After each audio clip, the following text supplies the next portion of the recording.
Untuk kita bisa hidup di dunia bahagia, maka tentu perilaku baik yang harus kita jalankan. Dalam satu saat dulu Sang Buddha pernah menyampaikan, kalau kalian berbuat baik, kalau Anda berbuat baik, maka di dunia ini pun Anda sudah diterima oleh lingkungan. Anda sudah berbahagia di dunia ini.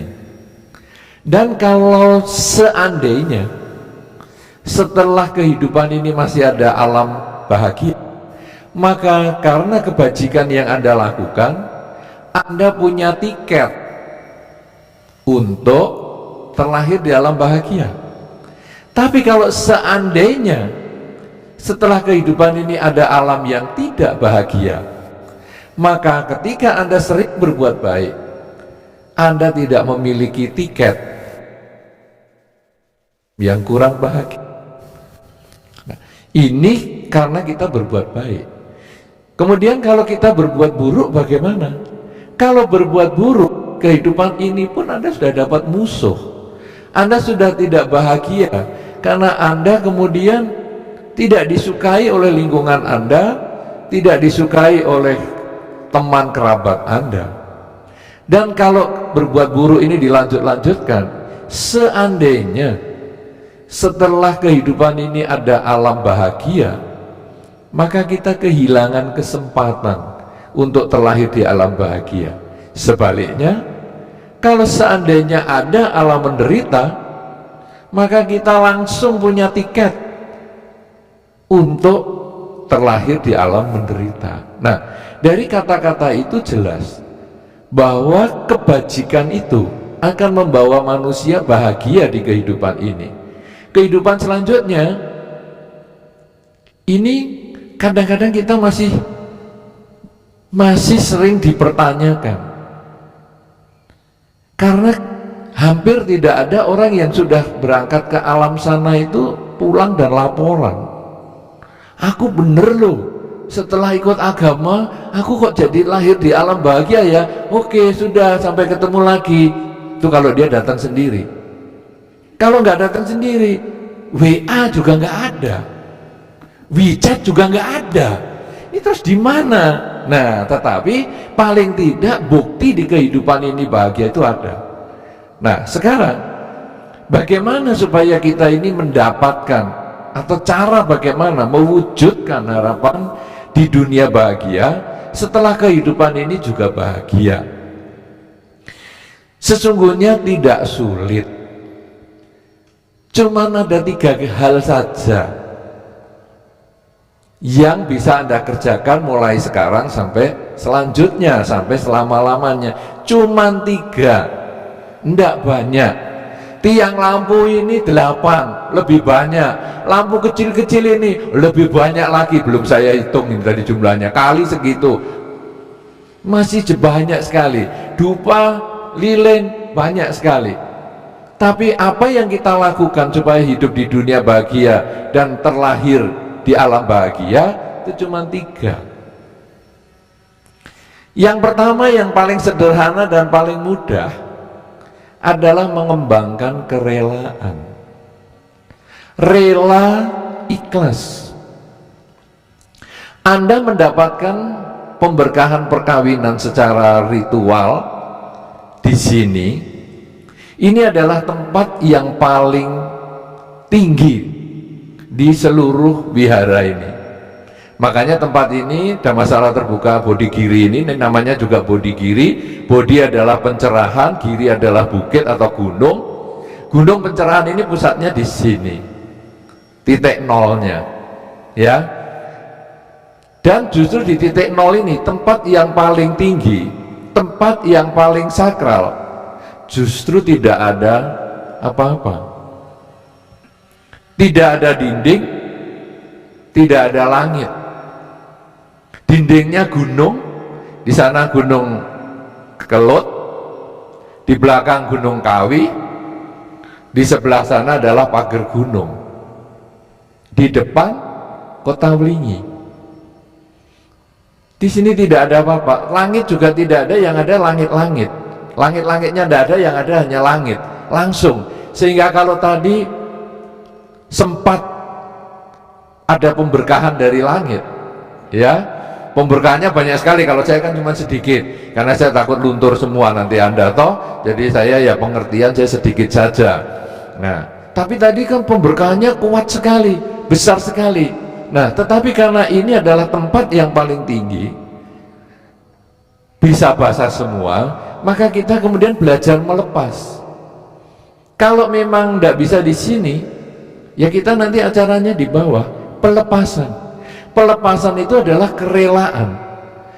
Kita belajar merelakan. Kenapa? Karena ini adalah perbuatan yang pertama yang membuat Anda hidup di dunia bahagia, juga bahagia setelah kehidupan ini. Ketika tadi air turun dan kemudian Anda bisa melepas, ya sudahlah. Kalau memang tidak bisa di atas, ya kita nanti pemberkahannya di bawah. Ketika Anda bisa melepas, Anda langsung bahagia.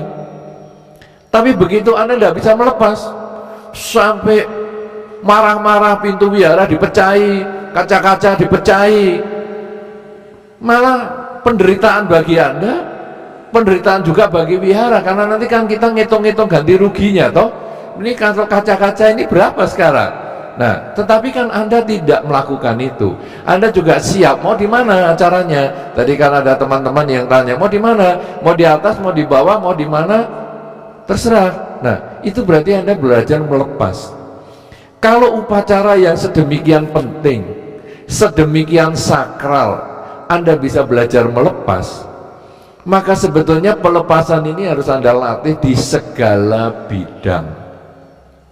Kalau tadi di bawah saya katakan pelepasannya salah satunya adalah bisa menerima pasangan hidup kita ini dengan kelebihan dan kekurangannya. Itu juga bagian dari pelepasan. Karena kadang kita mengharap, aku maunya kamu harus sebaik yang saya pikirkan. Kenyataan tidak bisa. Kenyataan pasangan hidup kita ini juga punya kekurangan. Nah, ini adalah bagian pelepasan. Sekarang kalau kita lalu melihat di dalam kisah-kisah Dharma, Anda tentu pernah mendengar kisah seorang ibu yang dia mau mempersembahkan pelita. Penerangan ini sebetulnya adalah merupakan persembahan. Kenapa? Karena dengan Anda mempersembahkan penerangan, kalau nanti gelap lampunya dan zaman dulu belum ada listrik, maka orang masih bisa berada di sekitar tempat yang kita hormati. Makanya tadi kita memasang lilin. Diceritakan pada waktu itu banyak orang datang menghormat kepada Sang Buddha untuk berdana mempersembahkan pelita. Dulu belum ada lilin, tetapi dengan menggunakan lampu minyak. Semua orang mempersembahkan bermacam-macam ukuran. Kalau orang yang sukses besar, ya orangnya wah bermodal, wah pelitanya besar. Kalau yang kurang bermodal, pelitanya secukupnya saja. Kalau baru mulai cari modal, pelitanya kecil. Nah, si ibu ini bukan orang yang sudah sukses. Ibu ini juga bukan orang yang mulai sukses. Ibu ini sama sekali tidak sukses. Jadi dia tidak punya apa-apa. Kemudian dia hanya punya rambut yang panjang, seperti Dewi sekarang ini. Ya, dia punya yang rambut panjang ini. Kemudian dia pikir, gimana ya saya bisa mempersembahkan penerangan kepada Sang Buddha? Ya sudahlah, saya potong rambut. Karena rambut kan satu ketika bisa tumbuh, ya. Nah, jadi dipotong rambutnya, kemudian dijual. Dijual, dia dapat uang sedikit sekali. Kemudian uang ini dibelikan pelita. Nah, setelah pelita dipersembahkan kepada Sang Buddha, kebetulan pada hari itu, malam itu anginnya kencang sekali, sehingga Banyak pelita-pelita yang mati, pelita yang besar yang mati, pelita yang menengah yang mati, pelita yang kecil yang mati.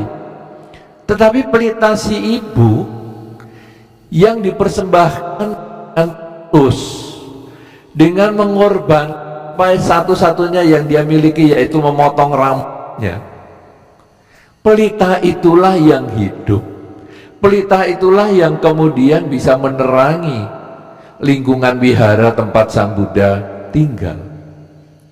Kalau demikian, ini kita jadi memahami bukan besarnya nilai yang dipersembahkan, tetapi ketulusan merelakan apa yang menjadi milik yang berharga itulah yang mengkondisikan dia bahagia.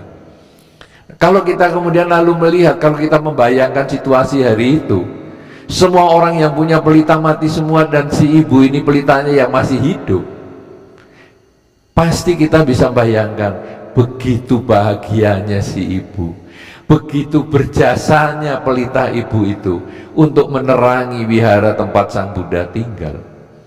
Nah, ini sesungguhnya menjadi satu contoh bahwa di dalam kehidupan sehari-hari, ketika Anda ingin di dunia bahagia, setelah kehidupan ini pun bahagia, kerelaan itu yang paling penting.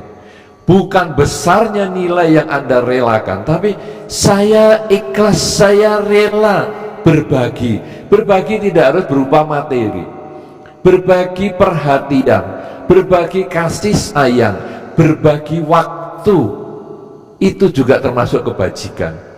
Karena itu sekarang bagaimana kalau sudah suami istri, berbaginya bagaimana?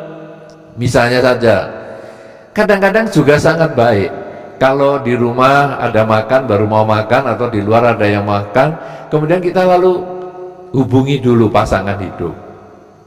Sudah makan belum? Mau makan sama-sama? Ini hanya ngurangi pulsa sedikit yang unlimited tadi toh. Pulsanya kan unlimited katanya toh, abonemen ya. Nah, ini hanya ngurangi sedikit. Mau makan di rumah atau bagaimana? Atau makan sama-sama atau enggak? Oh ya, makan sama-sama. Tunggu 5 menit, tunggu 10 menit. Itu sudah kerelaan. Daripada terserah, kamu kan bisa makan sendiri, kamu bisa nyusul-nyusul, sudah terserah, pokoknya aku makan sendiri. Tidak, ini kerelaan. Kerelaan dimulai dengan sederhana. Demikian pula kadang-kadang, sudah lama toh kenal sama Dewi? Sudah 20 tahun ada ya? Hah? Belum ada 20 tahun ya? Nah, kalau nanti sudah kenal dengan Dewi, ceritanya banyak ya. Sudah ngalami ceritanya banyak. Nah, kalau cerita banyak, berilah dia kesempatan tetap bercerita.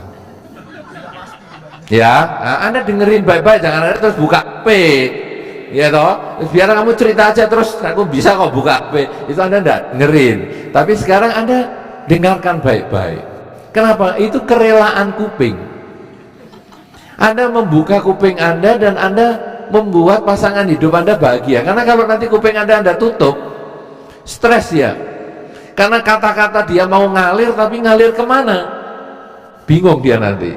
Nah, jadi Anda relakanlah kupingnya, relakanlah waktunya untuk mendengarkan Dewi. Sebaliknya, Rian ini sepertinya agak pendiam. Hah? Nemen ya? Melebihi mic yang hidup mati tadi. Kalau ini benar-benar nggak ada nyalanya ya. Masih ada ya. Kalau tadi kan micnya bus itu. Ya. Nah, itu Dewi juga harus mengembangkan kerelaan, yaitu rela mancing. Ya. Pancing omongan. Rian, coba kamu bisa nyanyi enggak? Hah? Oh jangan marah. Suara apapun juga itu pasti bermanfaat. Apakah bermanfaat untuk kuping kita, kuping tikus, kuping apa, itu terserah. Tapi pokoknya itu ada manfaatnya. Jadi Anda dengarkan baik-baik supaya itu kerelaan juga ya, kalau perlu direkam ya. Oh ya, bagus, bagus. Nah, itu Anda sebetulnya butuh kerelaan kuping.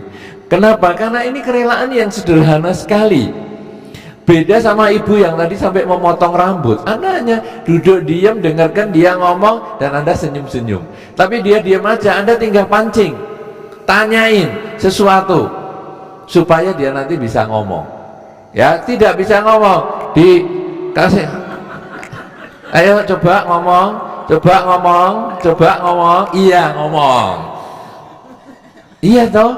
Nah, itu kerelaan. Jadi kerelaan tidak berupa materi saja, tapi bisa waktu, perhatian, kasih sayang. Itu adalah kerelaan. Itu yang pertama. Anda lakukan itu mulai sekarang sampai selama-lamanya. Wah, sudah rumah tangga happy sekali. Karena kerelaan ngomong yang baik itu pun adalah kerelaan. Jangan maki-maki dan lain sebagainya, itu kerelaan. Yang kedua, sangat mudah juga, yaitu menjaga perilaku, kemoralan. Kenapa demikian? Di dalam kehidupan kita ini, kalau kita membaca koran, orang-orang yang melanggar kemoralan itu biasanya akan dimuat di koran. Apakah dia penipu, apakah dia pencuri, ini kan sering dimuat di koran. Nah, kalau nama kita nggak pernah masuk di koran, tidak pernah diedarkan di WA group dan lain sebagainya, maka berarti kita ini lumayan kelakuan kemoralan kita. Nah, itu yang harus dijaga. Paling tidak di dalam Dharma ada 5 latihan kemoralan. Yang pertama, belajarlah untuk tidak menyakiti ataupun membunuh makhluk lain. Ya, belajar. Walaupun kadang kita kepingin kepiting, ya, suka kepiting enggak? Loh, kok menembak mertua ini saya tidak berani. Saya tidak berani menembak mertua. Ini levelnya kita anak-anak aja. Jadi misalnya kepiting, kita kadang-kadang kepiting cepatlah beli yang sudah mati, ya. Tapi kadang-kadang kita itu, wah, kalau mati rasanya kepiting kurang hot, kurang bagus, kurang nyaman, kurang enak. Jadi kita lalu cari kepiting yang masih hidup. Kepiting yang masih hidup lalu digodok dengan air yang masih dingin. Sampai nanti airnya agak anget, kepitingnya juga, loh, aku kok jadi anget ya, aku kok tergobios ya, aku terus, loh, kok panas sekali, kepitingnya jadi merah semua, ya. Nah, itu kalau kita di dalam Dhamma kita jalani, kurangilah pembunuhan. Kenapa? Karena kalau kita sendiri tidak mau disakiti, jangan menyakiti makhluk lain. Karena hukum di dalam kehidupan ini, siapa yang tanam dia yang akan panen. Kalau kita menanam yang buruk, baliknya kan ke kita juga. Nah, jadi kita menghindari pembunuhan ataupun penganiayaan. Kemudian berusaha tidak mengambil barang yang bukan milik, termasuk ngintip WA-nya pasangan hidup. Ya, tidak usah ngintip-ngintip. Kenapa? Karena pasangan hidup itu modalnya saling percaya.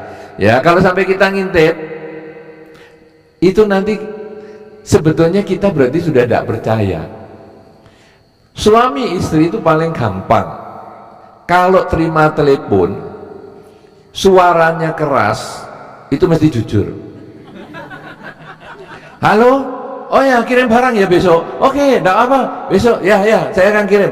Pasangan hidup datang, dia ngomongnya tetap keras, itu jujur.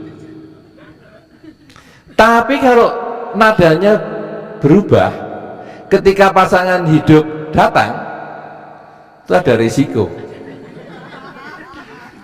Halo, bojoku teko, bojoku liwat. Kenapa harus sembunyi-sembunyi? Berarti dia tahu ini barang tidak beres. Kalau sudah tahu barang tidak beres, nggak usah dilihat WA-nya, mesti tidak beres. Jadi kita tidak perlu main curi-curi mengambil barang yang bukan miliknya, tidak perlu. Dilihat dari kelakuannya, gampang sekali toh. Kalau tidur, begitu kita sudah mau tidur, kok terus dia ceklak-ceklik, ini apa? Kok WA-an? Oh, Begitu kita noleh pura-pura, mesti nggak beres ini, jelas. Jadi kita gampang sekali untuk mendeteksi kebohongan itu ya. Nah itu pencurian. Kenapa? Karena dia kalau sudah mencuri seperti itu, untuk apa kita nyuri-nyuri lagi? Ya, karena dia menyembunyikan sesuatu yang dia tahu bahwa dia salah. Jadi selain tidak menganiaya ataupun tidak membunuh, kita juga tidak mengambil yang bukan milik.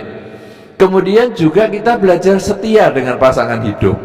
Oleh karena itu tadi, kenapa pasang cincin dulu? Atau kenapa kita kerudungan dulu baru pasang cincin? Karena sebetulnya cincin itu adalah melanjutkan kerudungnya tadi. Kerudung itu sebetulnya melambangkan Anda sebagai suami istri menjadi satu. Badannya satu tapi kepalanya tetap dua.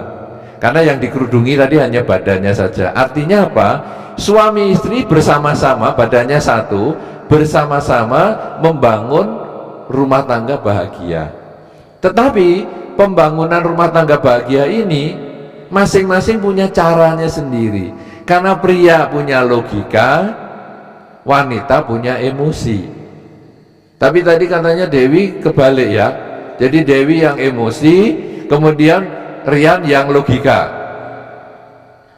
Oh gitu ya? Enggak kebalik ya? Enggak kebalik ya, benar toh, berarti Dewi yang emosi, Rian yang logika. Hah? Logika? Oh gitu ya. Kok tadi pakai ingat-ingat saya suruh cuci mobil segala. Orang logis biasanya sudah nggak inget loh. Itu orang emosi loh itu. Loh kan sakit tau Mas Yan. Lah. Cuma suruh nyuci mobil aja loh. Nah iya, nah jadi suami istri itu sebetulnya ya nanti ada yang dominan antara logika dan emosi. Masing-masing punya cara berpikir sendiri, tetapi punya tujuan yang sama untuk membangun rumah tangga bahagia. Nah, dengan demikian maka ketika tadi mestinya diikat ini terus-terusan, diikat tangannya, diikat badannya, itu mestinya terus-terusan mulai sekarang sampai selama-lamanya. Cuman kan kita bayangkan sulit sekali toh, naik mobil ya sulit, naik pesawat ya sulit, naik jalan kemana-mana ke mall ya sulit toh. Nah kemudian dilambangkan dengan cincin. Jadi setiap kali kita ingat cincin itu sebetulnya kita ingat peristiwa hari ini, peristiwa pernikahan. Dengan salah satu nasihatnya adalah kalau saya belum bisa membahagiakan pasangan hidup saya, maka jangan saya membuat dia sedih. Jangan membuat dia mata karena kelakuan buruk saya. Nah, jadi cincin itu sebetulnya adalah untuk selalu mengingat. Makanya cincin itu harus dipakai untuk waktu yang lama. Saya nggak tahu papa mamanya masih pakai semua toh, atau ada yang sudah digantung di Pegadaian. Sudah buat beli kepiting. Wah, atau dicapit kepiting malah jatuh. Ya, jadi itu sebetulnya cincin adalah sebagai lambang, sehingga kemanapun Anda pergi sebetulnya Anda tidak punya niat untuk menduakan pasangan hidup. Kenapa? Karena Anda merasa pasangan hidup selalu dekat dengan kita.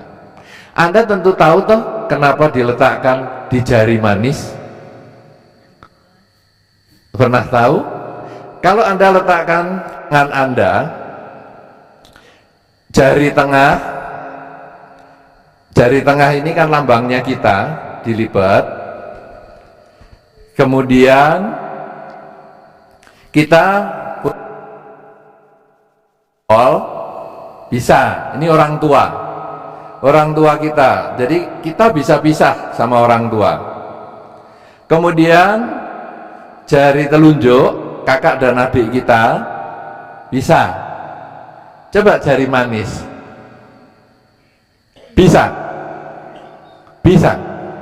Nah, ini pasangan hidup kita. Bisa nggak? Mau dibantu? Tangannya Oma ya.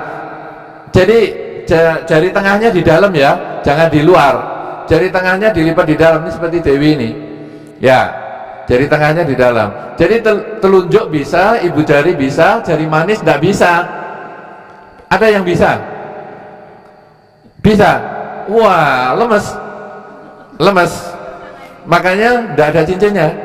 Nah, itu sebabnya, itu sebabnya. Nah, kemudian kelingking. Kelingking teman-teman gampang. Nah, artinya apa ini? Bahwa kita bisa pisah dengan orang tua gampang. Satu ketika nanti kita akan pisah dengan orang tua, pasti.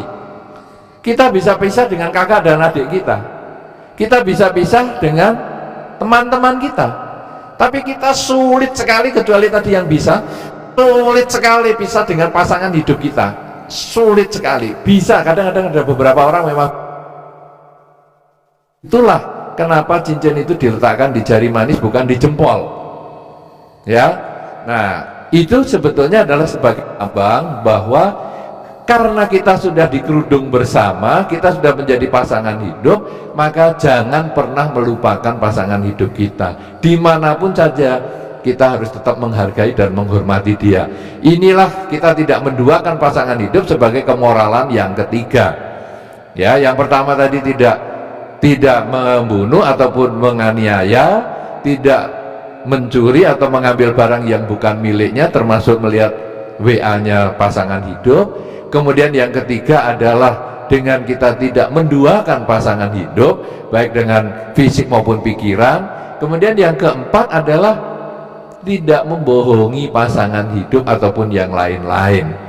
Karena kadang-kadang misalnya kita sibuk, kemudian ketika ditanya, kamu ngapain? Kita alasannya yang lain, aku masuk angin atau apa, atau kebalikan. Kita sebetulnya males kerja, tapi kita ngomong, aduh aku masuk angin, pembohongan. Atau kita pulangnya terlambat, katanya banyak kempes lah dan lain sebagainya. Padahal pasangan hidup ini perlu dan punya hak untuk mendapatkan kejujuran kita, ya, karena kita harus saling terbuka seperti yang tadi saya sampaikan di bawah. Kalau kita sudah tidak menganiaya, kita tidak mengambil barang yang bukan milik, kemudian kita tidak menduakan pasangan hidup, tidak berbohong, maka yang kelima adalah kita mengendalikan diri supaya kita tidak sampai hilang kesadaran. Kita berusaha menjaga tidak makan dan minum barang-barang yang membuat kita hilang kesadaran, mabuk dan lain sebagainya. Kita berusaha menjaga. Kenapa? Karena ketika kita hilang kesadaran karena minuman atau makanan tertentu, membuat kita itu melanggar keempat yang lainnya. Hal yang paling gampang, kalau Anda pernah ketemu orang mabuk, tanyalah dia, kamu mabuk ya? Jawabnya apa? Enggak. Mabuk kamu? Enggak. Mabuk kan? Enggak percaya loh kamu nih, aku itu enggak mabuk, padahal jalan aja sudah enggak jelas kanan kirinya, tapi ditanya tetap ngomong enggak. Nah, ini jelas begitu dia mabuk, maka kebohongan dijalankan. Nanti pelanggaran sila-sila yang lain ini juga akan dijalankan. Karena itu dengan mengendalikan kelima-limanya di dunia bahagia, terlahir kembali pun di alam bahagia. Ini sudah dua ya. Jadi yang pertama kerelaan, yang kedua adalah kemoralan. Yang ketiga juga mudah, 3 saja, karena nilainya saja 5, kita cuma punya 3, yaitu adalah belajar konsentrasi. Konsentrasi ini penting sekali, mengembangkan kesadaran setiap saat ini penting. Sadar sedang berjalan, sadar sedang berdiri, sadar sedang bekerja, sadar sedang berbicara, sadar sedang mendengar, sadar sedang berpikir. Ini penting sekali. Kenapa demikian? Di dalam kehidupan sehari-hari kadang-kadang kita meletakkan HP karena pikiran kita ke tempat lain, kita tidak sadar waktu meletakkan HP, kita bingung, loh tadi HP-nya saya letakkan di mana ya? Nah, itu kenapa? Karena kita kesadarannya kurang. Sudah kita lupa meletakkan HP, kita nuduh pasangan hidup. Mesti kamu ini, kamu yang nolong, ya kan? Kamu yang ngambil toh, kamu yang ngambil. Kita yang lupa pasangan hidup yang dituduh. Itu sebetulnya Karena kesadaran kita yang lemah. Lebih parah lagi, kadang-kadang memanggil pasangan hidup itu bisa salah loh. Maksudnya ya memanggil misalnya jadi namanya karyawan, namanya pembantu, kan bisa terjadi toh. Kan bisa terjadi. Kenapa? Karena maunya setelah saya ngomong sama kamu, saya mau ngomong sama dia. Jadi saya melompat cara berpikirnya, kesadarannya lemah, jadi manggil dia sebagai orang lain. Kan tadi pernah toh manggil Pak Chandra jadi Bante, siapa tadi? Siapa tadi? Dewi ya. Oh ya kan, Pak Chandra kan Bante Gondrong. Nah, ya lah itu kan kenapa nak? Jangan sampai salah seperti itu. Lah kalau nanti manggil Rian jadi yang lain kan repot. Nah itu Rian juga sama. Nah, ya kalau Rian dipanggil yang lain, wah bisa kaget. Kalau Dewi bisa, wah melompat nanti. Nah itu sebetulnya adalah mengembangkan kesadaran. Bagaimana cara mengembangkan kesadaran? Sering bertanyalah pada diri sendiri, saat ini saya sedang apa? Jadi sering ditulis di print ya, saat ini saya sedang apa? Di tempat kerja Anda, mungkin di tempat-tempat yang Anda sering tinggal lama, di ruang duduk dan lain sebagainya, sehingga tiap kali Anda sedang gelisah, saat ini saya sedang apa? Oh saya sedang duduk nonton televisi, drama Korea misalnya. Oh saat ini saya sedang berbaring, saat ini saya sedang berjalan, oh saat ini saya sedang belanja, saat ini saya sedang berbicara, saat ini saya sedang mendengar, dan seterusnya. Tiap kali kalau kita selalu sadar, maka di dunia ini kita akan selalu berusaha menyadari setiap perbuatan kita ini diarahkan yang baik. Tiap kali kepikir marah, ada nyamuk, marah pengen nabok, saya sadari, enggak, saya enggak mau nabok. Dengan kesadaran ini membuat nyamuk terbebas. Ini kita menambah kebajikan. Dengan kesadaran ini pula kita juga bisa mengembangkan kerelaan, karena kita kemudian ngarahkan setiap saat itu, setiap kita kepingin marah, ya sudahlah, ini kan pasangan hidup saya terima dia dengan kelebihan dan kekurangannya. Ini kerelaan. Dengan demikian, dari tiga hal ini, kerelaan, kemoralan, dan konsentrasi atau kesadaran ini, tiga-tiga ini kalau dikerjakan, maka akan mengkondisikan kita hidup di dunia bahagia, terlahir pun di alam bahagia. Kalau Anda belum bisa mengerjakan yang pertama dan kedua, maka Anda perlu mengerjakan yang ketiga ini. Saat ini saya sedang apa? Saat ini saya sedang apa? Maka kesadaran Anda inilah yang akan mendukung perilaku baik Anda dalam kemoralan dan pengembangan kerelaan Anda. Kalau tiga hal ini Anda kembangkan terus di kehidupan ini, juga Anda semua yang hadir di sini, Anda lakukan ketiganya ini, maka Anda semua di dunia akan selalu berbahagia. Dan ketika kehidupan ini selesai, ada alam bahagia yang namanya surga, maka kita akan terkondisi untuk lahir di sana untuk waktu yang lama.